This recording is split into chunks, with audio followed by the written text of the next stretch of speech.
সকালে উঠেই হাঁচি থামছে না, নাক বন্ধ, জল পড়ছে, নাক চুলকাচ্ছে? চিন্তা নেই, আজ জানুন অনবরত হাঁচি বন্ধের দুটি সেরা হোমিও ওষুধ। প্রথম ওষুধটি স্যাভাডিলা 30। যাদের ঠান্ডা হাওয়া লাগলেই হাঁচি শুরু হয়, নাক চুলকায়, চোখে জল আসে, তাদের জন্য এটি মোক্ষম দাওয়াই।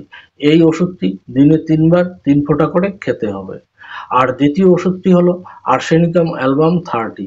যাদের হাঁচির সঙ্গে নাক দিয়ে জলের মতো স্রাব পড়ে, ঠান্ডায় বা রাতে বেশি হয়, তাদের জন্য এটা ম্যাজিকের মতো কাজ করে।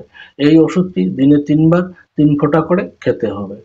এই দুটি ওষুধ নিয়মিত 5 থেকে 7 দিন খেলেই হাঁচির সমস্যা মিটে যাবে। ভিডিওটি ভালো লাগলে একটি লাইক দিন, কমেন্ট করে জানান আপনার সমস্যা আর শেয়ার করুন যেন অন্যরাও উপকার পান।